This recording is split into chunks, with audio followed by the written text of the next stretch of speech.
we will learn about the dihybrid ratio.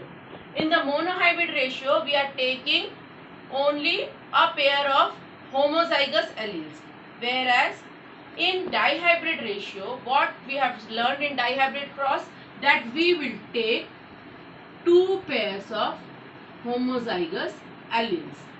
How will you represent this two pairs of homozygous alleles? Cross has to be made also between these, and again here also the F1 generation has to be self-pollinated to see the result. So in that we have taken only one pair of homozygous alleles, where in monohybrid ratio, whereas in dihybrid ratio we are taking two pairs of homozygous alleles. Now this capital R, we will say it is round character. Here we are taking the shape of the pod, shape and color of the pod or the seed. So capital R is round and Y is yellow. These are the traits. Small r is green and small y means it is wrinkled. Okay. Round and yellow seeds, wrinkled and green seeds. So this round and yellow are dominant characteristics which are existing in two pairs.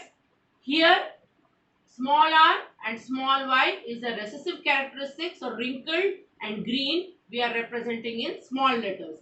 In capital letters we will represent the dominant characters, and in small letters we are representing the recessive characters.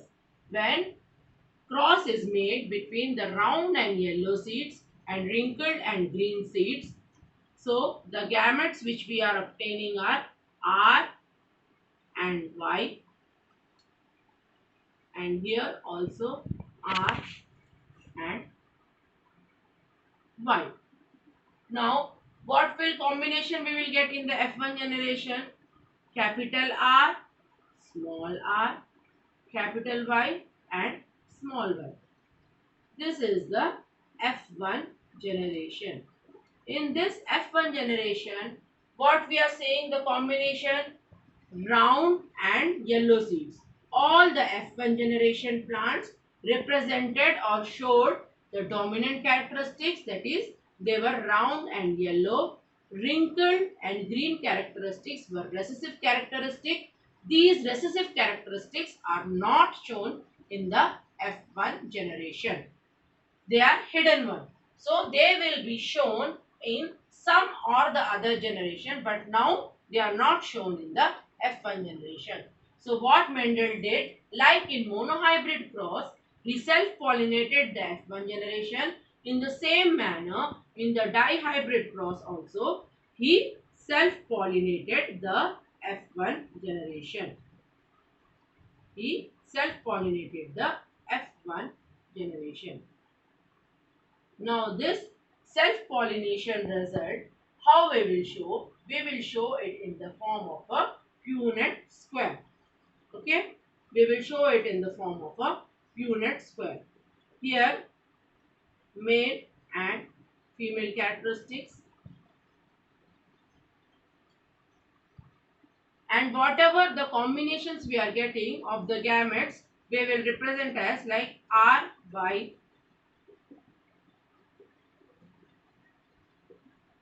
These are round and yellow, and these are wrinkled and yellow. Again we will have round and green, wrinkled and green. These are the combinations which we are showing, like round and yellow, green and yellow, then round and green, and wrinkled and green. Sorry, this one you see, this small r is wrinkled and this small yellow is green. Okay. So in this way we are representing. Again same here also. This This one F1 generation plant, this one F1 generation plant. In same way, Ry, capital R, small y, and small r, small y.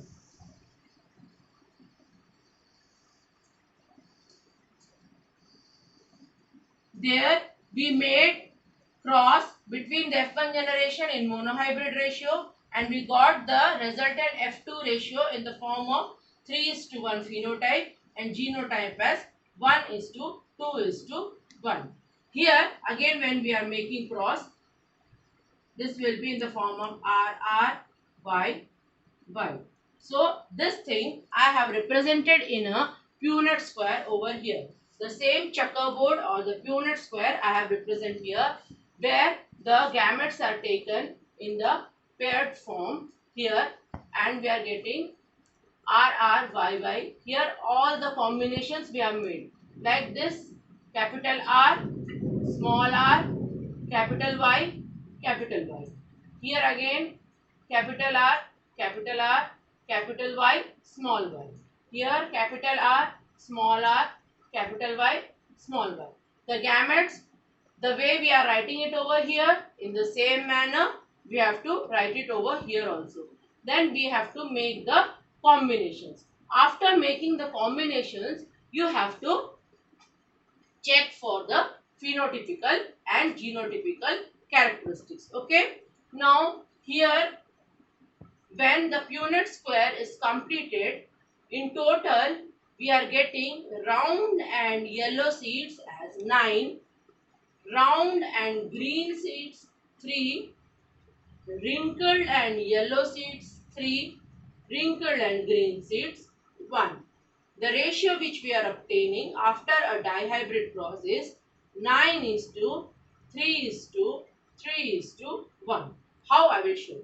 Now, whatever the dominant characters are present, you will represent it as round and yellow.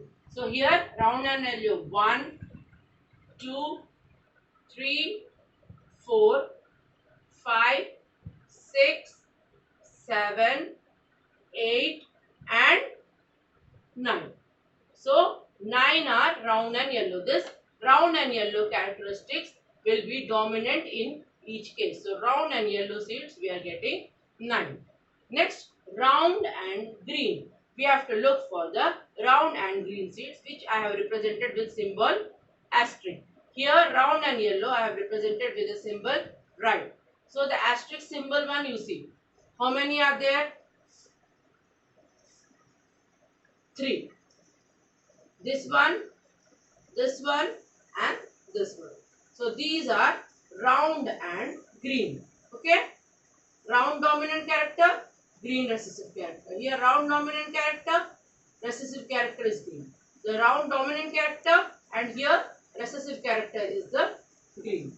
Then the third one, it is represented by dot, wrinkled and yellow. Wrinkled form, small r will represent wrinkled form, and capital Y is a dominant character which will be represented in a yellow form.